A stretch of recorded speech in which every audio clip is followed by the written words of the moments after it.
Let's have a laugh at your expense, shall we?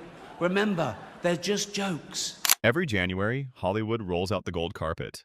Flashing cameras, million-dollar gowns, carefully rehearsed speeches. It's a night of glitz, glamour, and usually total fakery. But in 2020, one man stepped on that stage and burned the entire house down. You'll be pleased to know this is the last time I'm hosting these awards, so I don't care anymore. I'm joking. I never did. But be sure to stick around to the end to see the reactions of celebrities in the crowd, cough cough, who didn't like Gervais' jokes so much. From his first sentence, Ricky Gervais wasn't hosting the Golden Globes. He was hijacking them. No filters, no fear, and no mercy. This wasn't an opening monologue. This was a kamikaze mission. And every Hollywood ego in that room was about to take a hit. Year after year, award shows turn into moral lectures. Celebrities using their moment in the spotlight to preach about politics, climate change, inequality, often from behind the wheel of a private jet. But Gervais wasn't buying any of it. He tore through the hypocrisy with a chainsaw disguised as a joke. Unbelievable. Apple, Amazon, Disney. He called out the biggest entertainment giants on the planet. Companies that preach about justice while profiting off sweatshops, underpaid labor, and global exploitation. His message? Maybe clean your own house before you start pointing fingers at the rest of us. These same stars who decry capitalism and inequality are cashing checks from companies accused of violating human rights. Ricky didn't just expose it, he embarrassed them with their own contradictions. It wasn't a joke, it was a mirror. If ISIS started a streaming service, you'd call your agent, wouldn't you? Yup, he went there. He joked that if ISIS launched a streaming platform, half of Hollywood would pitch a drama series to them. Because when profit speaks, so-called principles tend to vanish. And in that room full of multimillionaires, nobody laughed too hard. You could hear the air get sucked out of the room. No applause, just panic, because for once the joke wasn't targeting the public, it was targeting them. The actors, the producers, the studios. Ricky wasn't afraid to say what most people were already thinking. Come up, accept your little award, thank your agent and your God, and fuck off, okay? His message to the stars was brutally simple. Stop pretending to be activists on company time. Pick up your little gold trophy, thank your team, and leave the world lectures to someone who actually lives in it. Because let's be honest, these aren't ordinary people. They live in gated communities, fly private, and earn more in a day than some families do in a year. And yet, every award season, they stand up on stage pretending they speak for the common man. Ricky called out the performance behind the performance.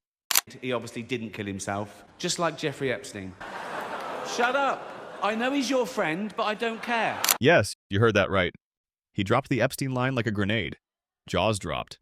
Faces froze. Some laughed, some didn't. But no one forgot it. He knew what he was doing.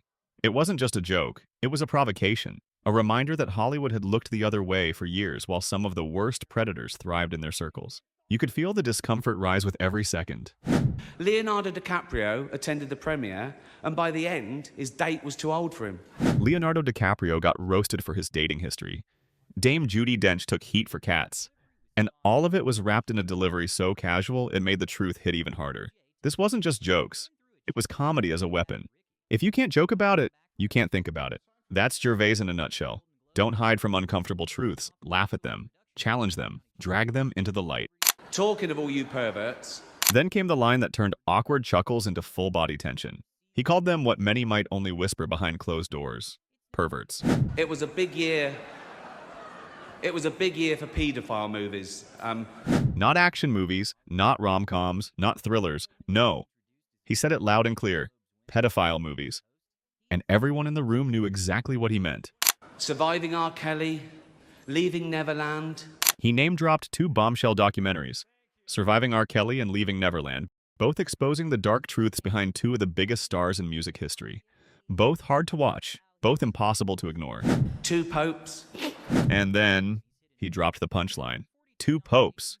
A brutal, jaw-dropping joke, accusing without accusing. A line so outrageous the audience didn't know whether to laugh, gasp, or walk out. This wasn't just risky, it was career suicide. If Ricky had anything left to lose, but that was the point. He wasn't trying to impress Hollywood, he was holding up a mirror and daring them to look. I mean, just take a look at this guy's face. As Ricky tells the crowd to shut up, pure disgust and disappointment. That's what Ricky does best. Shut up. Shut up. I don't care. I don't care. Now, let's get one thing straight. Not everyone in Hollywood hated Ricky Gervais after that legendary Golden Globes monologue. In fact, if you actually watch the footage, most of the audience was laughing. A-listers were cracking up. People like Leonardo DiCaprio, Jonah Hill, even Martin Scorsese couldn't help but laugh at some of the jokes aimed right at them. For the most part, Ricky wasn't hated. He was applauded. Because deep down, they all knew he was saying the things no one else dared to say. But of course, there were exceptions. And one of the most noticeable? Tom Hanks. While the camera cut to other celebrities doubled over in laughter, every time it landed on Tom Hanks, he looked stone-faced, unimpressed, borderline offended. He looked like your disappointed dad watching stand-up at a funeral. Now, some people say that's just Tom being Tom, a genuinely kind guy who doesn't like humor at someone else's expense. But others pointed out, maybe some of those jokes hit a little too close to home. And this tension didn't start in 2020. It actually goes back to 2011, when Ricky introduced Tom Hanks and Tim Allen at the Golden Globes. He praised Tom Hanks with this massive list of accomplishments, then turned and said, "The other is Tim Allen." The first is an actor, producer, writer, and director whose movies have grossed over $3.5 billion at the box office.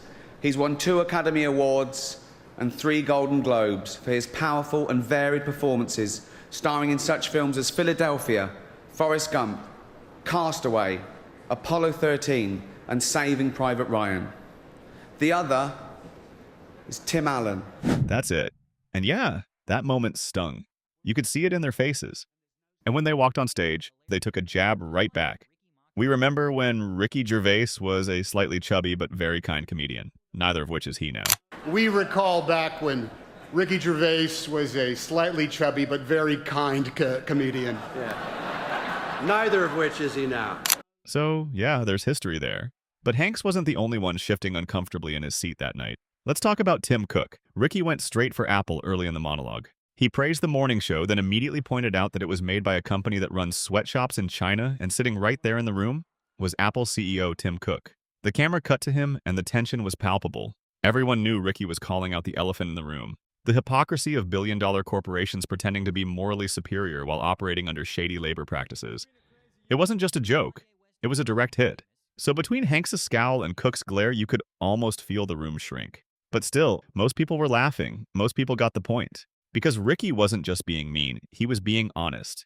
Painfully honest. He wasn't there to protect egos, he was there to pop the bubble that Hollywood wraps itself in. So yeah, a few people weren't thrilled. Tom Hanks, Tim Cook, maybe a few others. But that's not a sign Ricky failed. If anything, it proves he nailed it. So in the end, Ricky Gervais didn't just host the Golden Globes. He turned it upside down. He roasted the elite, called out the hypocrisy, and reminded the world that comedy isn't supposed to be safe. It's supposed to be honest. We're all gonna die soon, and there's no sequel. So Most of Hollywood laughed along. A few didn't. And that's exactly what made it so powerful. Because in a room full of rehearsed speeches and polished PR smiles, Ricky Gervais did the one thing no one else had the guts to do: tell the truth and not care who liked it.